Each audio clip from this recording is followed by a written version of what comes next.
Ross Dwelley. Should we talk about Ross Dwelley? Should we talk about Ross Dwelley? Because, look, we talked a lot about Nick Mullins, and Mullins is great. Ross Dwelley is even better. Nothing against Nick Mullins. But Ross Dwelley is a legit player.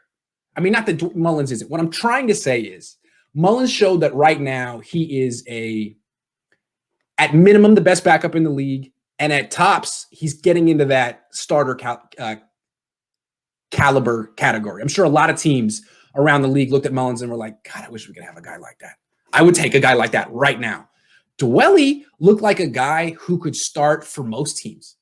Dwelley looked like the kind of guy who could have had 100 yards in this game if they'd kept going to him. I mean, he's always open.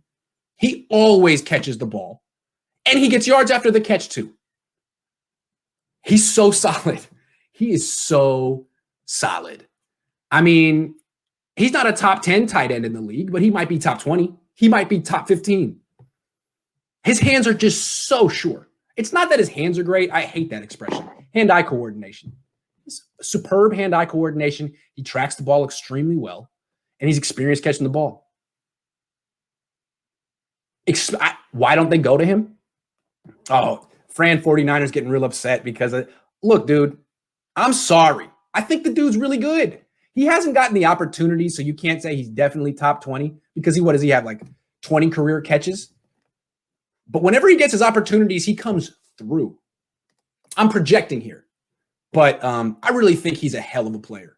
Not just a good story, not just an overachiever.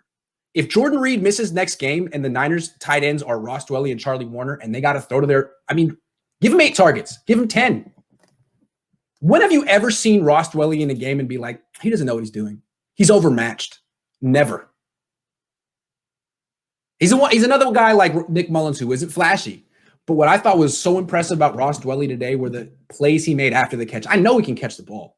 His first catch of the day was for 1 yard, and I was like, that's the Ross Dwelley catch. I mean, even Shanahan makes fun of him. He says, like, his career, he's good for about 4 yards. Isn't that what he said? And then all of a sudden, it was like 14 yards, 19 yards, 23 yards, catching the flat, break a tackle, run. It's like, dude, where were you working out this offseason? Remember when Ross Dwelley was in the tree doing pull-ups in the tree? Maybe everyone should do pull-ups in the tree because that guy's balling.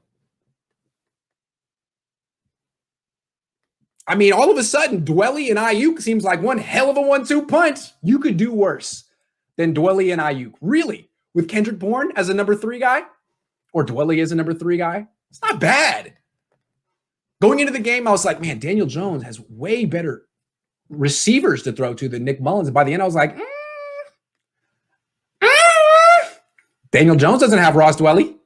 He got Caden Smith. What do you think of Caden Smith? A lot of you Niner fans were like, oh, man, we got rid of Caden Smith because Ross Dwelley isn't good. How you like Caden Smith now? Caden Smith. He stinks. Can't get open. Dwelley's always open, and he catches the ball. Ross Dwelley's my favorite player. I want to get a jersey with Ross Dwelley's name bedazzled on the back. Bedazzled.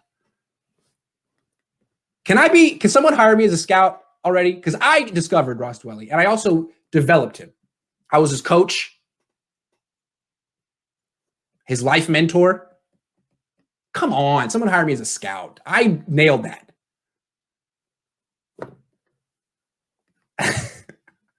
Hey, give Ross Dwelley some props. He had 49 receiving yards in the first half. They didn't go back to him in the second half.